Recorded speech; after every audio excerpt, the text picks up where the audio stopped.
ማርያም ዛሬ እመቤታችን ቅድስት ድንግል ማርያም ያረፈችበት ቀን ነው። እንጀራ ተሸክማ እንጀራ የራባት የሕይወት ውሃ ተሸክማ ውሃ የጠማት እኔ ሕይወት ውሃ ነኝ ከሰማይ የወረደ እንጀራ ነኝ 5 እንጀራ 2 ዓሣ ባርኮ 5000 ሰው ኋላ የሚያጠግበውን ክርስቶስን አዝላ የሕይወት እንጀራ አዝላ ሲርባት የሕይወት ውሃ ተሸክማ ሲጠማት አንድ ቀን አላጉረመረመችም አላማረረችም። የታገሱትን ብፁዓን እንላቸዋለን አለ። መከራውን የታገሱትን ልብላ ልብላ ልጠጣ ልጠጣ የሚል ስሜታቸውን በጾም የረሸኑ ላመንዝር ልቅበጥ የሚል አካላቸውን በቅድስና የረሸኑ የድንግል ማርያም ድንግልና ሁለንተናዊ ይባላል። ሁለንተናዊ ድንግልና ያላት እመቤታችን ብቻ ናት ከፍጡራን።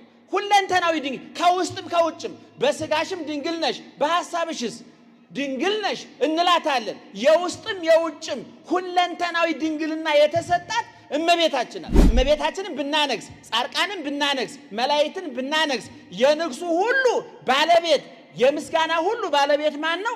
እግዚአብሔር።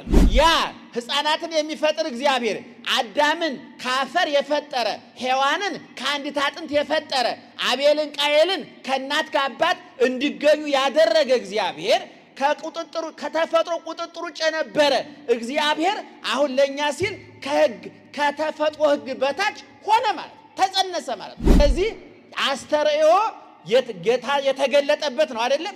ለዚህ መገለጥ ደግሞ እሺ በጀ ይሁን ብላ ጊዜዋን አካሏን አሳልፋ የሰጠች በቅታ ተዘጋጅታ ተመርጣ የተገኘች ማናት? እመቤታችን ናት። እኛ መናፍቃን እንዳይናገሩ ማድረግ አንችልም። ምላሳቸው ተፈቶ ይብህም አፍ ወተታሰር ልሳን አፍ የሚዘጋበት አንደበት የሚታሰርበት ዘመን ይመጣል። ለለፈለፉት ለቀባጠሩት ዋጋቸውን የሚቀበሉበት ዘመን ይመጣል። ያ እስኪመጣ ድረስ ግን እናንተ ተረጋግታችሁ ሰክናችሁ ልትገኙ ይገባል።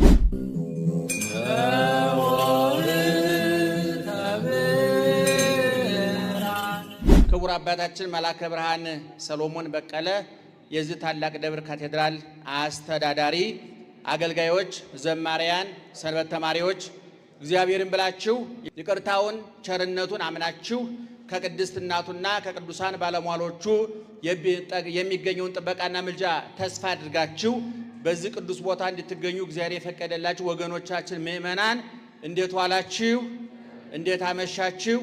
በየጊዜው በየቦታው በየምክንያቱ መስማት በምንችለው ልክ የሚያስተምረን መኖር በምንችለው ልክ የሚነግረን